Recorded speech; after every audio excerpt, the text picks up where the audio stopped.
Ministries.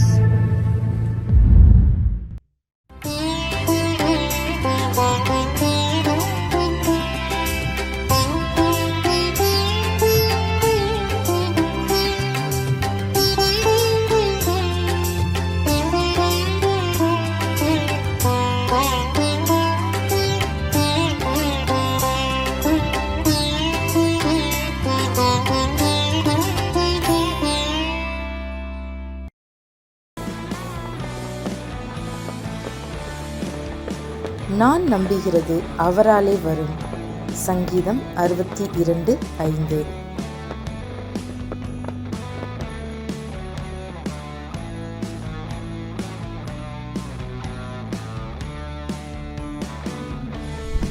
For my expectation is from him. Psalms 62:5.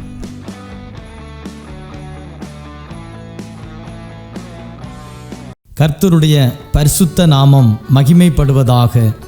மகிழ்ச்சிகரமான கடைசி மாதத்தில் காட் கூஸ் சீஸ் மினிஸ்ட்ரி சார்பாக உங்களை சந்திப்பதில் பெரும் மகிழ்ச்சி அடைகிறேன்.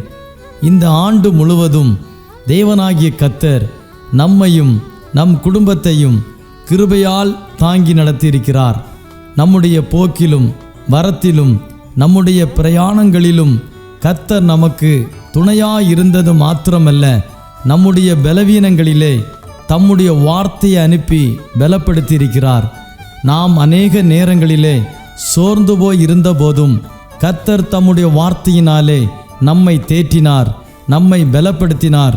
தேவனாகிய கர்த்தர் நம்மோடு கூட இருக்கிறார் என்பதை இதன் மூலம் அநேக நேரங்களிலே நம்மை உணர வைத்திருக்கிறார். விசேஷமாக இந்த கடைசி மாதத்திலே தேவனாகிய கர்த்தர் நிறைவான ஆசீர்வாதங்களால் நிரப்பி நம்மை ஆசீர்வதிப்பார் என்று நம்புகிறேன். கர்த்தருடைய வார்த்தையை கேளுங்கள், நம்புங்கள். கர்த்தருடைய வார்த்தை உங்கள் நடுவிலே பெரிய காரியங்களை செய்யும். தேவனிடத்திலிருந்து ஆசீர்வாதங்களை காத்திருந்து பெற்றுக்கொள்வோம். தேவனாகிய கர்த்தர் நிச்சயம் உங்களையும் உங்கள் குடும்பங்களையும் ஆசீர்வதிப்பாராக. ஆமேன்.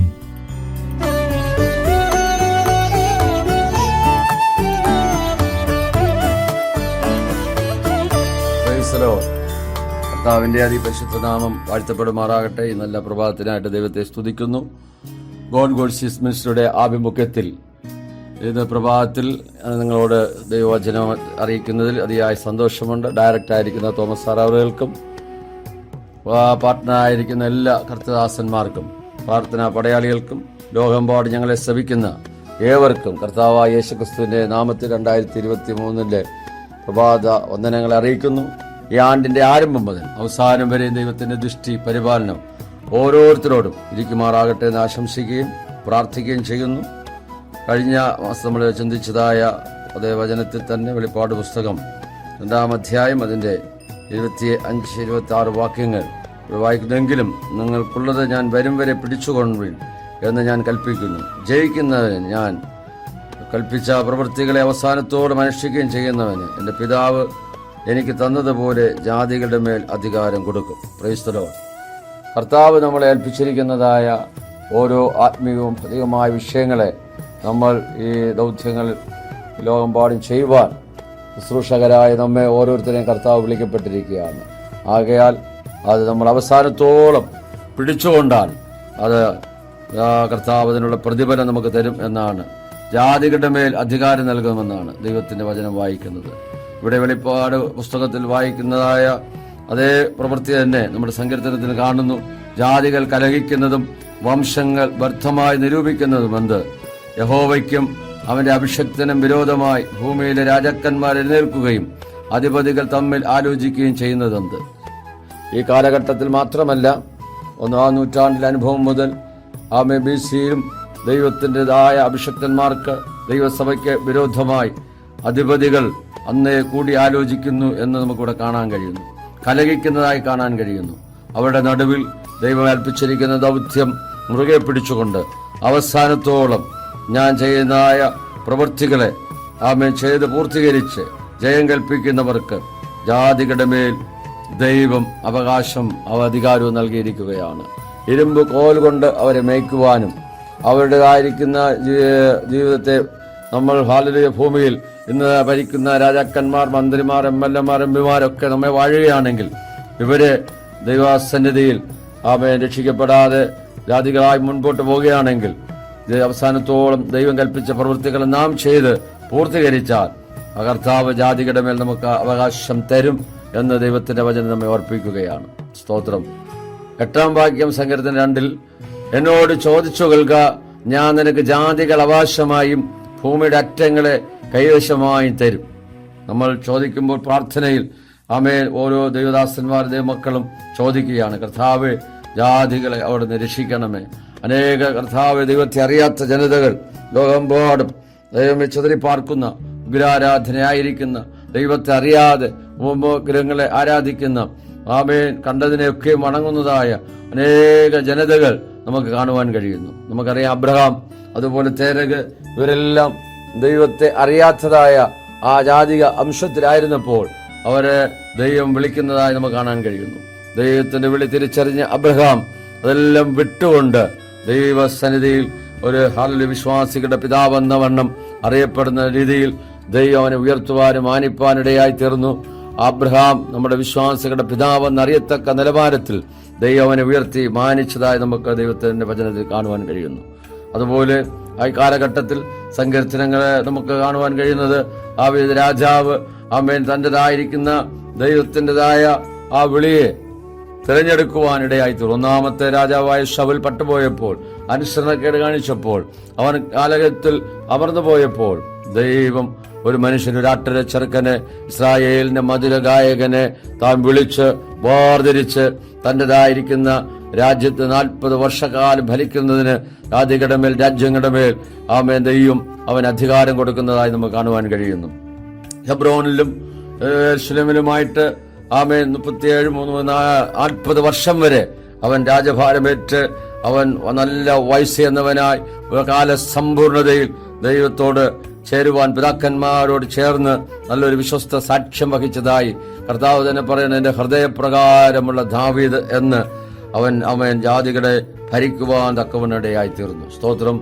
ഇവിടെ 9-ാം വാക്യത്തിൽ പറയുന്ന, ഇരുമ്പ് കോൽ കൊണ്ട് നീ അവരെ തകർക്കും, കുശവന്റെ പാത്രം പോലെ അവരെ ഉടച്ചു കളയും എന്ന് ദൈവത്തിന്റെ വചനത്തിൽ വായിക്കുന്നു. സ്തോത്രം. നമ്മുടേതായിരിക്കുന്ന ജീവിതത്തില് ആമേൻ ജാതികളുടെ മാത്രമല്ല രാജ്യങ്ങളുടെ മേലും ആമേൻ ഒരു അവകാശം ദൈവം തന്നുകൊണ്ട് അതിനെ ആമേൻ ജയിച്ച് കീഴടക്കുന്ന ഒരു അനുഭവത്തിൽ ദൈവം നമ്മെ കണ്ടിരിക്കുകയാണ്. നമ്മൾ ഏത് മണ്ഡലത്തിലായിരുന്നാലും പൈശാചിക ശക്തികളെ നാം ഭയപ്പെടാതെ, ഇരുട്ടിന്റെ ശക്തികളെ നാം ഭയപ്പെടാതെ മുൻപോട്ട് പോകുന്നുവെങ്കിൽ ദൈവത്തിന്റെ പ്രവൃത്തിയെ തന്നിലൂടെ വെളിപ്പെടുത്തുന്നതായി നമുക്ക് കാണുവാനായിട്ട് കഴിയുന്നുണ്ട്. സ്തോത്രം. വെളിപ്പാട് 12-ാം അധ്യായം 3-ാം വാക്യത്തിൽ നമ്മൾ കാണുമ്പോൾ അവിടെ ദൈവത്തിൻ്റെതായിരിക്കുന്ന വചനത്തിൽ ആമേൻ പ്രകാരം എഴുതിയിരിക്കുകയാണ്, 1-2 വാക്യങ്ങൾ. തദീസിലെ സഭയുടെ ദൂതൻ എഴുതുക, ദൈവത്തിന്റെ ആത്മാവും 7 നക്ഷത്രമുള്ളവൻ അരുളി ചെയ്യുന്നു, ഞാൻ നിന്റെ പ്രവൃത്തി അറിയുന്നു, ജീവനുള്ളവൻ നിനക്ക് പേരുണ്ടെങ്കിലും നീ മരിച്ചവനായിരിക്കുന്നു. സ്തോത്രം. അതുകൊണ്ട് ഉണർന്നുകൊള്ളുക, ചാവാറായ ശേഷിപ്പുകളെ ശക്തീകരിക്കുക. ഞാൻ നിന്റെ പ്രവൃത്തി എന്റെ ദൈവത്തിന്റെ സന്നിധിയിൽ പൂർണ്ണതയായി കണ്ടിട്ടില്ല. നമ്മൾ ചെയ്യുന്ന പ്രവൃത്തികൾ, നമ്മുടേതായ സുവിശേഷ പ്രവർത്തനങ്ങൾ, നമ്മുടേതായിരിക്കുന്ന ആമേൻ താലന്തുകൾ, നമ്മുടേതായിരിക്കുന്ന ദാനങ്ങൾ, ധർമ്മങ്ങളൊക്കെയും ദൈവത്തിന്റെ സന്നിധിയിൽ കർത്താവ് നോക്കുമ്പോൾ ആ പ്രവൃത്തിയിൽ ഞാനും നിങ്ങളും കുറവുള്ളവരാണ്. സ്തോത്രം. നമുക്കറിയാം, കൊർന്നേല്യോസ് എന്ന് പറയുന്ന ഒരു ദൈവഭക്തൻ ഇറ്റാലിയയിൽ ഉണ്ടായിരുന്നു. അദ്ദേഹം എപ്പോഴും ദൈവത്തോട് പ്രാർത്ഥിക്കുന്നവനായിരുന്നു.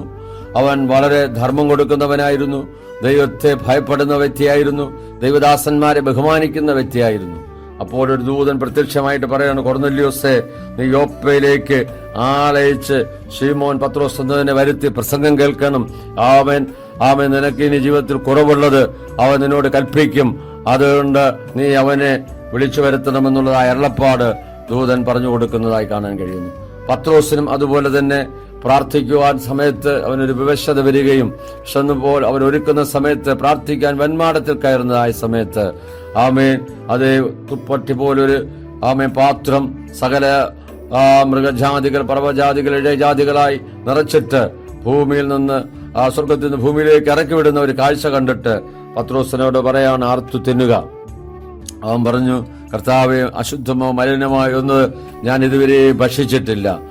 ഞാൻ വിശുദ്ധീകരിച്ചതിന് നീ അശുദ്ധമെന്നെണ്ണരുത് എന്ന് പറഞ്ഞ് ഇങ്ങനെ ദർശനം 1-2 വട്ടം കാണിച്ച അനന്തരം അത് സ്വർഗത്തിലേക്ക് വലിച്ചെടുക്കപ്പെടുകയാണ്. ഇതെന്താകുമെന്ന് ചിന്തിച്ച് വ്യാകുലനായി പ്രാർത്ഥനാ പെൺമാടത്തിലിരിക്കുമ്പോൾ കൊർന്നല്യോസ് അയക്കപ്പെട്ടതായ വ്യക്തികൾ അവനെ തിരഞ്ഞു വന്നിരിക്കുകയാണ്. ശിമോൻ എന്നവൻ തോൽക്കൊലനായ ശിമോൻ ഇവിടെ പാർക്കുന്നുണ്ടോ എന്ന് ചോദിക്കുമ്പോൾ, നിങ്ങളെ അന്വേഷിക്കുന്ന ആൾ ഞാൻ തന്നെ എന്ന് പറഞ്ഞ് അവൻ തന്നെ വെളിപ്പെടുത്തിക്കൊണ്ട് കടന്നു വരുന്നതായിട്ട് നമുക്ക് കാണുവാനായിട്ട് കഴിയുന്നു. സ്തോത്രം. അവരോടുകൂടെ പാർത്ത് അവരിൽ ചില സഹോദരന്മാരുമായിട്ട് ചില നാളുകൾ കഴിഞ്ഞപ്പോൾ അവിടെ കടന്നു വരുവാൻ തക്കവനിടയായി തീർന്നു. ആ സമയത്ത് ദൈവത്തിന്റെ പ്രവൃത്തിയെ അവർക്ക് കാണുവാനായിട്ട് ഇടയായി തീർന്നതായിട്ട് ദൈവത്തിന്റെ വചനത്തിൽ നമ്മൾ വായിക്കുന്നു. സ്തോത്രം. അപ്പോൾ പ്രാർത്ഥിക്കുന്ന ദൈവത്തിന്റെ ദാസന്മാരുടേതായ പ്രവൃത്തികളെ അറിയുന്നതായ ഒരു നല്ല കർത്താവ് നമുക്കുണ്ട് എന്നാണ് നമുക്ക് കാണുവാൻ കഴിയുന്നത്. നമ്മൾ കർത്താവിന്റെ വയൽ പ്രദേശത്ത് അധ്വാനിക്കുന്നത്, പ്രാർത്ഥിക്കുന്നത്, ട്രാക്ക് മിനിസ്റ്റർ ചെയ്യുന്നത്, അവൻ ഉപവസിക്കുന്നത്, നമ്മുടേതായ രഹസ്യം പരസ്യമായ എല്ലാ കാര്യങ്ങളിലും ദൈവത്തിൻ്റെതായിരിക്കുന്ന അതേ കൃപ ഇന്നോളം കൂടെ ഉണ്ടായിരുന്നു എന്ന് നമുക്ക് കാണാൻ കഴിയുന്നു. അത് നമ്മൾ ചെയ്യുന്ന പ്രവൃത്തികൾ ഇനിയും അധികം വർദ്ധിക്കുവാൻ കർത്താവ് നമ്മളെക്കുറിച്ച് ആഗ്രഹിക്കുന്നുണ്ട്. ആ നിലയിൽ ദൈവത്തിൻ്റെതായ വലിയ പ്രവൃത്തിയെ വെളിപ്പെടുത്തുവാൻ നമുക്ക് സഹായിക്കുമാറാകട്ടെ. സ്തോത്രം. അതേ ദൈവത്തിന്റെ വചനം ഇവിടെ പിന്നെ വായിക്കുന്ന എങ്ങനെയാണ്? എബ്രായർ 3:6 നമ്മൾ വായിക്കുന്നു. സ്തോത്രം. ക്രിസ്തുയേശുവോ അവന്റെ ഭവനത്തിനൊക്കെയും അധികാരിയായ പുത്രനായിട്ട് തന്നെ പ്രത്യാശയോടെ ധൈര്യവും പ്രശംസയും നാം അവസാനത്തോളം മുറുകെ പിടിച്ചുകൊണ്ടാൽ നാം തന്നെ അവന്റെ ഭവനമാകും. Praise the Lord. നമുക്കൊരു പ്രത്യാശയുണ്ട്. ഈ ലോകത്തിൽ മാത്രമല്ല, വരുവാനുള്ള ലോകത്തിലും നമ്മൾ പ്രത്യാശയുള്ളവരായി കാണപ്പെടുകയാണ്. ദൈവത്തിന്റെ ആ സ്വീകാര്യത മുറുകെ പിടിച്ചുകൊണ്ട് ഈ പാപമങ്കൂരമായ ലോകത്തിൽ നാം ആയിരിക്കുമ്പോൾ മത്സ്യം വെള്ളത്തിൽ കിടക്കുന്നെങ്കിലും അതിന് ഉപ്പ് ലേശവും ഏശാതവണ്ണം അത് ഓരോ ദിവസവും മുൻപോട്ട് പോകുന്നത് പോലെ ലോകമയമായ ജഡമയമായ പാവനമായ ഏതനുഭവങ്ങളും നമ്മുടേതായ ആത്മീയ ജീവിതത്തെ കവർന്നു കൊണ്ടുപോകാതെ വണ്ണം നമ്മൾ ക്രിസ്തുയേശുവിന്റെ ഒരു നല്ല പടയാളിയായി, നല്ല ഭവനക്കാരനായി, നല്ല വേലക്കാരനായി കർത്താവിൻ്റെതായിരിക്കുന്ന വേല അവസാനത്തോളം വിശ്വസ്തയോടെ ചെയ്യുന്നുവെങ്കിൽ നല്ലവനും വിശ്വസ്തദാസനുമെന്നുള്ളതായ വിളിക്ക് ഓഹരിക്കാരായി തീരുകയും നമുക്ക് കർത്താവിന്റെ രാജ്യത്തിൽ മഹാപ്രതിഫലങ്ങൾ വിവാഹിക്കപ്പെടുകയും ചെയ്യും. ജാന്തം ജാതികളുടെ മേൽ നമുക്ക് അധികാരം നൽകും. ഇരുമ്പ് കോൽ കൊണ്ട് അവരെ മേയ്ക്കുവാനും ശവന്റെ പാത്രം പോലെ ദൈവികമായ നിലയിൽ ഗൈഡൻസ് ചെയ്യുവാനും കർത്താവ് നമ്മെ കണ്ടിരിക്കുന്നു എന്നുള്ള കാര്യം നമ്മൾ മറന്നു പോകരുത്. അതുകൊണ്ട് ഇന്ന് പകൽക്കാലം ഏതെങ്കിലും വിഷയത്തിൽ ഭാരത്തോടെ ആരെങ്കിലും ആയിരിക്കുന്നുവെങ്കിൽ നിങ്ങളെ കാണുന്ന ഒരു കണ്ണ് പകൽക്കാലം നിങ്ങളെ കൊണ്ടിരിക്കുകയാണ്. നിങ്ങളുടെ ആകുലതകൾ മാറുവാൻ, നിങ്ങൾ ഭാരപ്പെടുന്ന വിഷയത്തിന് മേൽ രോഗിയായിട്ടോ ആ സാമ്പത്തിക ഞെരുക്കമായിട്ടോ കൊറോണ വൈറസിന്റെ ആയ ഏതെങ്കിലും പിടിയിലോ പരിക്ഷോഭത്താലോ ഏതെങ്കിലും കുട്ടികൾ പൈശാച മണ്ഡലത്താൽ നിങ്ങൾ ഭാരപ്പെടുന്നെങ്കിൽ അതിനെല്ലാം ജയിച്ച ജയവരനായ ക്രിസ്തു നമുക്കിതിനെല്ലാം ജയിപ്പാനായിട്ട് കൃപ നൽകുമാറാകട്ടെ. Praise the Lord. നമുക്ക് ഒരു നിമിഷം ദൈവത്തോട് പ്രാർത്ഥിക്കാം. പകൽക്കാലം നമുക്ക് സമർപ്പിക്കാം. കേട്ട വചനത്തിന്റെ മുമ്പിൽ നമ്മളെ തന്നെ സമർപ്പിക്കുമ്പോൾ ദൈവത്തിന്റെ വലിയ പ്രവൃത്തിയെ സ്വർഗത്തിലെ ദൈവം നമ്മോട് ചെയ്യുവാനിടയായിത്തീരും. സ്വർഗത്തിലും ഭൂമിക്കുന്നാഥനായ ഞങ്ങളുടെ ദൈവമേ, സ്വർഗസ്ഥ പിതാവേ, ഗോൾഡ് മിനിസ്ട്രിയുടെ ആഭിമുഖ്യത്തിൽ കർത്താവേ, ഇന്ന് പകൽക്കാലം നമുക്ക് ഹല്ലേലൂയ ദൈവവചനങ്ങളെ ലഭിപ്പാൻ തക്കവണ്ണം സ്വർഗത്തിലെ ദൈവം ഇടയാക്കിയ വലിയ കൃപകൾക്കായി, വലിയ മാറ്റത്തിനായി ഞങ്ങൾ ദൈവത്തെ സ്തുതിക്കുകയാണ്. കർത്താവേ, അവിടുന്ന് കർത്താവേ ഇതിനായിരിക്കുന്ന ദൈവം അനുഗ്രഹിക്കണം. കുടുംബമായി ശക്തമായി 2023 കർത്താവെ ഭയപ്പെടുത്തുമാറാകണമെന്ന് പ്രാർത്ഥിക്കുന്നു. കഴിഞ്ഞ നാളുകളേക്കാൾ ശക്തമായി ലോക എമ്പാടും ദൈവത്തിന്റെ വേല ശക്തമായി ചെയ്യത്തക്ക നിലവാരത്തിൽ അദ്ദേഹത്തെ കർത്താവ് അഭിഷേകം ചെയ്തു. തന്റെ ഹൃദയത്തിന്റെ ആഗ്രഹങ്ങളെ ദൈവം അവിടെ നൽകുമാർത്തികളെ വിശാലമാക്കണമേ, പ്രവർത്തനങ്ങളെ വിശാലമാക്കണമേ. കർത്താവെ, രാത്രി പ്രാർത്ഥനകൾ, ഉപവാസ പ്രാർത്ഥനകൾ, അവിടുന്ന് ചെയ്യാനിരിക്കുന്നതായ വലിയ കർത്താവെ മിശ്രികളെല്ലാം ദൈവം അവിടുന്ന് വിശാലതയെ കൊണ്ടുവരുന്ന കൃപയ്ക്കായി സ്തോത്രം ചെയ്യുന്നു. ഇതിനകത്ത് പ്രവർത്തിക്കുന്ന ഓരോ അഭിഷക്തന്മാർക്കായി പ്രാർത്ഥിക്കുന്നു. അവരുടെ പ്രവർത്തനങ്ങളെ അനുഗ്രഹിക്കണമേ, സഭാ ശുശ്രൂഷകളെ അനുഗ്രഹിക്കണമേ. കർത്താവെ, തന്നോട് ആത്മാർത്ഥമായി നിന്നുകൊണ്ട് ദൈവത്തിൻ്റെതായ ശക്തമായ ദൂത് ലോകം എമ്പാടും കൈമാറുവാൻ സ്വർഗ്ഗം അവിടെ ഇടവരുത്തണമെന്ന് ഞങ്ങൾ ദൈവത്തോട് പ്രാർത്ഥിക്കുന്നു. കേൾക്കാരാജനത്തിനു വേണ്ടി പ്രാർത്ഥിക്കുന്നു. അവർ ഭാരത്തോടെ വേദനയുടെ ആയിരിക്കുന്ന വിഷയത്തിൽ സ്വർഗത്തിലെ ദൈവം ഇന്ന് പകൽക്കാലം ഒരു വിടുതൽ കൽപ്പിക്കുമാറാകണമേ. വൈറസിൻ്റെതായ ഭാഗങ്ങൾ കർത്താവെ വീണ്ടും ദൈവമേ ലോകമെമ്പാടും ആലതെല്ലുമ്പോൾ കർത്താവെ അതിനെല്ലാം ജയിപ്പാൻ തക്കവണ്ണമുള്ള ഒരു കൃപ ദൈവം നൽകണമേ. സാത്താന്യ പോരുകളെ ജയിക്കുവാൻ, പൈശാചിക മണ്ഡലങ്ങളെ ജയിക്കുവാൻ, ജഡത്തിന്റെ പ്രവൃത്തികളെ ജയിപ്പാൻ തക്കവണ്ണം ജാതികളുടെ മേൽ അധികാരം നൽകുന്നത് കൊണ്ട് ഞങ്ങൾ അങ്ങ് വാഴ്ത്തുകയാണ് കർത്താവെ. തൽക്കാലം കർത്താവെ പാതനോട് ആശുപത്രി കിടക്കയിലായിരിക്കുന്ന, രോഗക്കിടക്കയിലായിരിക്കുന്ന, അഭാവജനത്തിന് വഴിയില്ലാതെ ഭാരപ്പെടുന്ന എൻ്റെ മക്കൾക്കായി പ്രാർത്ഥിക്കുന്നു. വിദ്യാഭ്യാസ മേഖലയിൽ ഭാരപ്പെടുന്ന തകർന്നതായ വ്യക്തികൾക്കായി പ്രാർത്ഥിക്കുന്നു. മദ്യത്തിന്, മയക്കമരുന്നിന് അടിമകൾക്കായി പ്രാർത്ഥിക്കുന്നു. തകർന്ന കുടുംബങ്ങൾക്കായി പ്രാർത്ഥിക്കുന്നു. പിതാപുത്ര പരിശുദ്ധാത്മാവിന്റെ നാമത്തിൽ വിടുതൽ കൽപ്പിച്ച് അനുഗ്രഹിച്ച് പ്രാർത്ഥിക്കുമ്പോൾ കൃപയുടെ കേട്ട് ഉത്തരങ്ങൾ സ്വർഗീയ നല്ല പിതാവേ, ആമേൻ, ആമേൻ. ദൈവവചനങ്ങൾ അനുഗ്രഹിക്കുമാറാകട്ടെ. God bless you.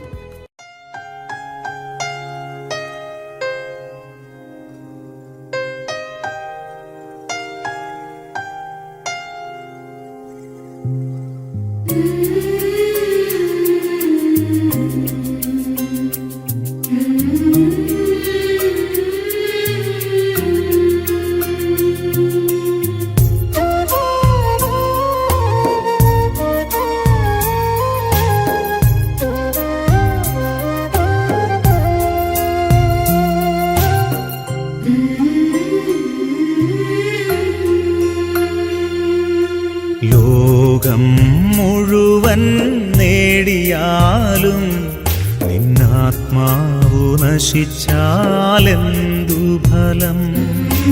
ലോകം മുഴുവൻ നേടിയാലും നിന്നാത്മാവു നശിച്ചാലെന്തു ഫലം?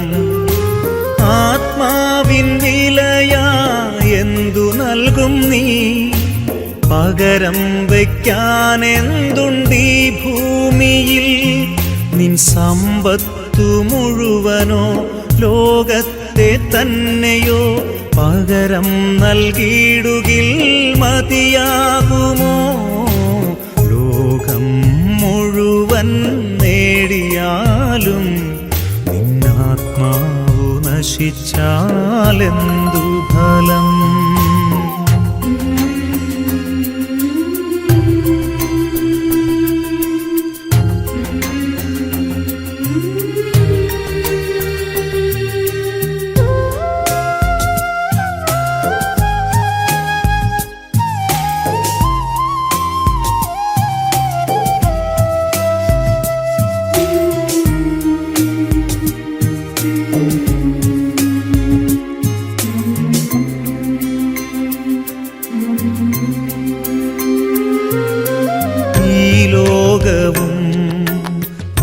അതിലുള്ളതൊക്കെയും നശ്വരമാണെന്നറിഞ്ഞിടുവിൻ. ഈ ലോകവും അതിലുള്ളതൊക്കെയും നശ്വരമാണെന്നറിഞ്ഞിടുവിൻ. അല്പസുഖങ്ങൾ നൽകിയിടും ലോകം നാശത്തിൻ പാതകൾ തുറന്നു തരും. അനശ്വര സൗഭാഗ്യം നേടിയിടുവാൻ ദൈവത്തിനാത്മാവിൽ ജീവിക്കുവിൻ. അനശ്വര സൗഭാഗ്യം നേടിയിടുവാൻ ദൈവത്തിനാത്മാവിൽ ജീവിക്കുവിൻ. ലോകം മുഴുവൻ നേടിയാലും നിന്നാത്മാവു നശിച്ചാലെന്തു ഫലം?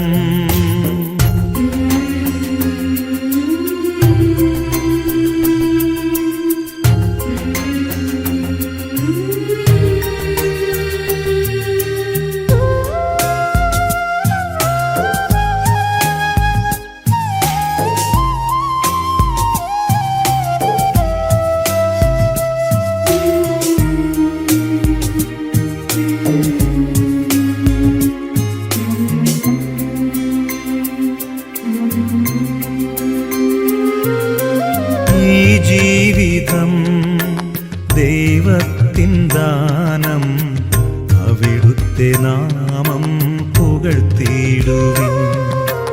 ഈ ജീവിതം ദൈവത്തിൻ ദാനം, അവിടുത്തെ നാമം പുകഴ്ത്തിയിടുവിൻ. വരുവാനിരിക്കുന്നതൊന്നുമേ നമ്മൾ അറിയുന്നില്ലെന്നോർത്തിയിടണം. സർവം ഭരിക്കുന്ന ദൈവത്തിൻ മുൻപിൽ ജീവനും ആത്മാവും സമർപ്പിച്ചിടാം. സർവം ഭരിക്കുന്ന ദൈവത്തിൻ മുൻപിൽ ജീവനും ആത്മാവും സമർപ്പിച്ചിടാം.